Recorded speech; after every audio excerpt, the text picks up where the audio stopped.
की करते हैं बात जो आज हॉटकेक है। लालू फैमिली पर गिरफ्तारी की तलवार क्या लटक रही है। लैंड फॉर जॉब मामले में आज लालू की पेशी है। आज ईडी के सामने पेश होंगे लालू यादव। लालू यादव से ईडी की टीम पूछताछ करेगी। ईडी दफ्तर पर आरजेडी समर्थकों की जुटने की खबर है। तेजस्वी को 19 जनवरी को पूछताछ के लिए बुलाया गया है। 19 जनवरी को ईडी ने लालू और तेजस्वी को समन भेजा था।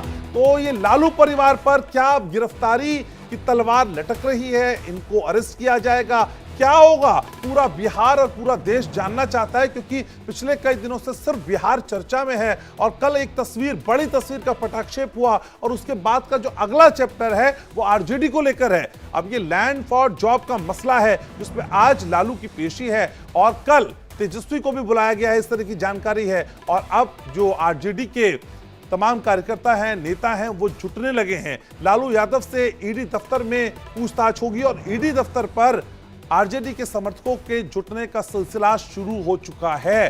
तो फिर ये बड़ी खबर है इस वक्त आपके पास। और सीधे लिए चलते हैं न्यूज रूम। मेरे सहयोगी सचिन मेरे साथ जुड़ रहे हैं, ग्राफिक्स के जरिए इस पूरे मसले को आपको समझाएंगे। सचिन।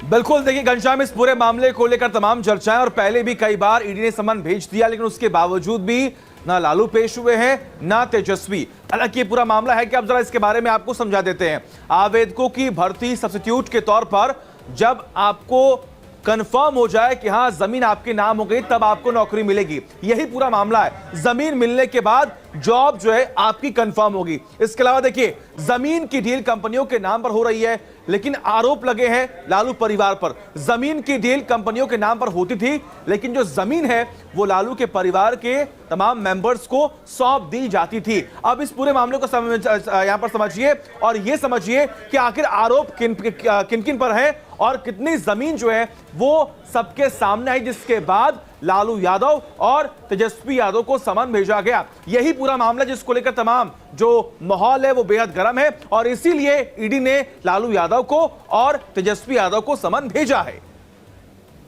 तो मेरे सहयोगी सचिन बता रहे थे कि पूरा मसला क्या है। अब देखिए, खबर आपको बताई, ग्राफिक्स हमने आपको दिखाए। अब डिटेल में खबर आप जानना चाहते हैं तो फिर मैं बताता हूं आपको। सत्ता चली गई है, सरकार से बेदखल हो गए हैं और अब बची कुची जो कसर है वो ईडी पूरी करने वाली है। लालू और उनके परिवार पर लैंड फॉर जॉब, बिल्कुल ठीक सुन रहे हैं, लैंड फॉर जॉब मामले में ईडी का शिकंजा लगातार कस रहा है। तो किस तरह की मुश्किलें और किस तरह के मुश्किल दौर से लालू और उनका परिवार गुजर रहा है, डिटेल में इस रिपोर्ट को माइन्यूटली समझिए।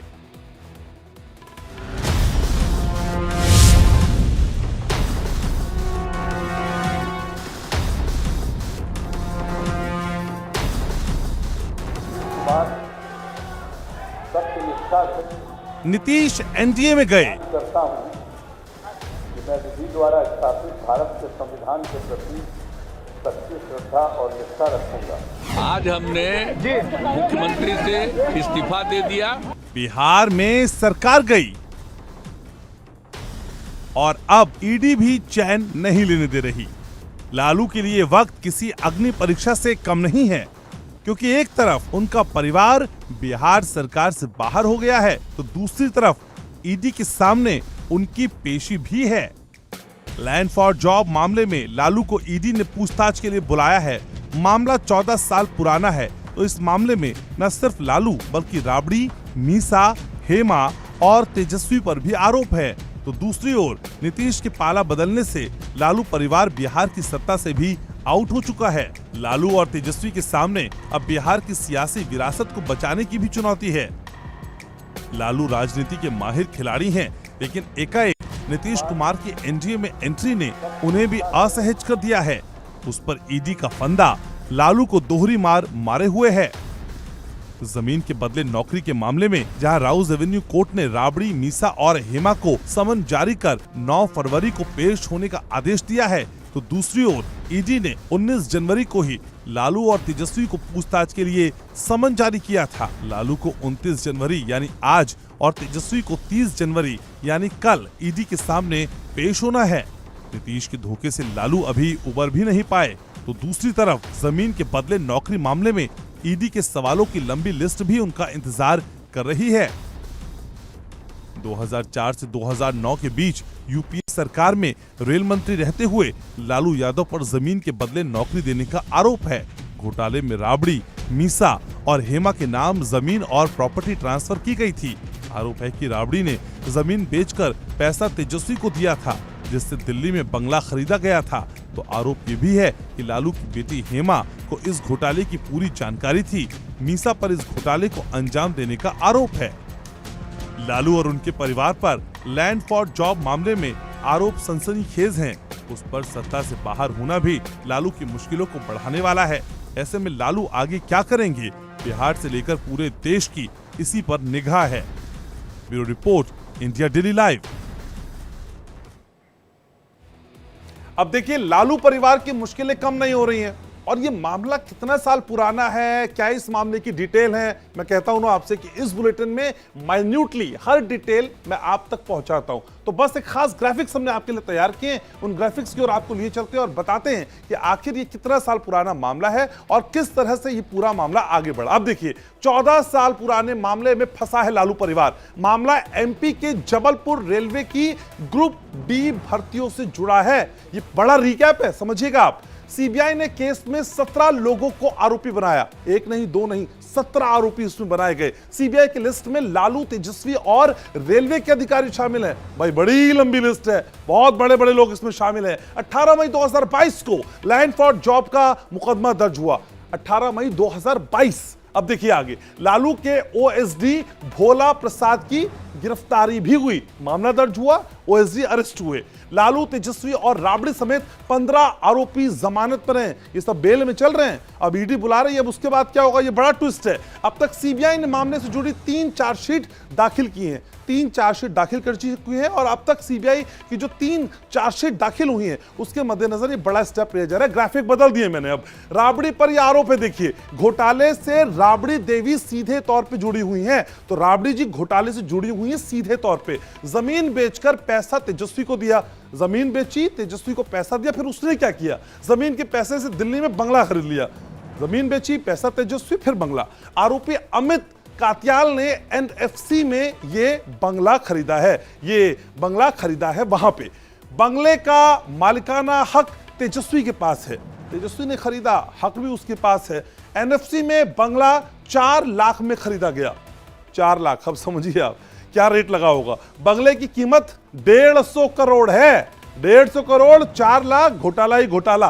तो बंगले की कीमत 150 करोड़, एनएफसी में 4 लाख में खरीदा गया। तो कुछ और तस्वीरें हैं, कुछ और ग्राफिक्स हैं, लेकिन ग्राउंड जीरो पर भी हम जाते हैं। मेरे सहयोगी प्रत्युष मेरे साथ जुड़ रहे हैं और सीधे करते हैं ग्राउंड जीरो का रुख। प्रत्युष मेरे साथ जुड़ चुके हैं। प्रत्युष, सर्दी तो बहुत है, लेकिन बिहार में कल से लेकर आज तक जो राजनीतिक गर्माहट है वो बढ़ रही है। ये बताइए जरा, ये लैंड फॉर जॉब का जो मामला है प्रत्युष, कितनी बड़ी फांस लालू के लिए, तेजस्वी के लिए और आरजेडी के प्रासंगिक होने के लिए बनने जा रही है? देखिए, चूंकि इसकी टाइमिंग ऐसी है, इसलिए इसको लेकर के सवाल खड़े किए जा रहे हैं। हालांकि ये नोटिस पहले ही दे दिया गया था। 19 तारीख को लालू यादव और तेजस्वी यादव को कहा गया था कि आप दिल्ली में आकर के पेश होइए। इससे पहले भी 2 समन दिया जा चुका था तेजस्वी यादव को, वो पेश नहीं हुए थे। उनकी तरफ से कहा गया था कि चूंकि आधिकारिक कार्यक्रमों में वो व्यस्त हैं, इसलिए वो नहीं आ पाएंगे। और उस वक्त मीडिया के सामने उन्होंने कहा था कि देखिए, ये प्रोसेस है, ये चलता रहेगा, ये लोकसभा चुनाव तो चलता रहेगा, क्योंकि सरकार को मीडिया के सामने दिखाना है कि देखिए हम इन पर शिकंजा कस रहे हैं। लालू यादव पटना में है, जो जोनल ऑफिस है पटना का ईडी का, उसमें यह कहा गया था कि सेहत को ध्यान में रखते हुए वो यहीं पर वो पूछताछ के लिए अवेलेबल होंगे। अब सवाल ये है कि जो सूत्रों के हवाले से खबर आ रही है कि शायद तेजस्वी यादव और लालू यादव दोनों ही ईडी दफ्तर में पेश ना हो पूछताछ के लिए, कुछ और समय वो और मांग सकते हैं। ठीक है प्रत्युष, आप मेरे साथ बने रहिए। अगली खबर भी बिहार से, ये जो दर्शकों को बतानी है। तो बिहार विधानसभा स्पीकर को हटाने की तैयारी है। स्पीकर के खिलाफ अविश्वास प्रस्ताव का नोटिस है। अवध बिहारी चौधरी के खिलाफ यह अविश्वास प्रस्ताव का नोटिस है। बीजेपी ने अविश्वास प्रस्ताव का नोटिस दिया है। प्रस्ताव पर एनडीए विधायकों के हस्ताक्षर हैं। लालू की पार्टी के हैं अवध बिहारी चौधरी।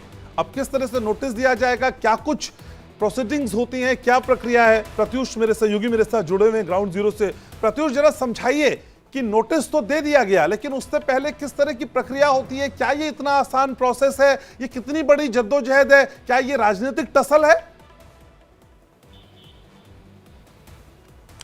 देखिए, जब इस तरह से सत्ता परिवर्तन होता है तो ये बहुत जरूरी हो जाता है, क्योंकि स्पीकर के पास महाशक्ति होती है, क्योंकि उसको उस सभा का संचालन करना होता है। अवध बिहारी चौधरी राजद कोटे के हैं, सबको पता है। वो लालू यादव के करीबी हैं, एक वक्त में आरजेडी में थे, फिर जेडीयू आए, फिर जेडीयू छोड़ के वापस आरजेडी चले गए। लेकिन यहां पर बीजेपी को, एनडीए को अब इस बात का डर है कि अगर मान लीजिए यहां पर अगर आरजेडी खेमा कोई खेल करे और उसमें से जेडीयू विधायकों को कह दे कि साहब आप कुछ दिन के लिए गायब हो जाओ, फिर विधानसभा अध्यक्ष के सामने आरजेडी ये प्रस्ताव लेकर आएगी कि साहब इस सरकार को का बहुमत नहीं है, आप इनको बहुमत साबित करने के लिए कहिए। इसलिए सबसे पहले इन्होंने नोटिस थमाया है और नोटिस में कहा गया है कि नई सरकार के गठन के बाद अब इस सभा का विधानसभा अध्यक्ष के प्रति विश्वास नहीं रह गया, इसलिए अविश्वास प्रस्ताव इनके खिलाफ लाया जाता है। अब टेक्निकलिटी समझिए, वो ये कि विधानसभा में बजट सत्र आहूत होना है 5 फरवरी को, लेकिन जब आप किसी को नोटिस देते हैं विधानसभा अध्यक्ष को,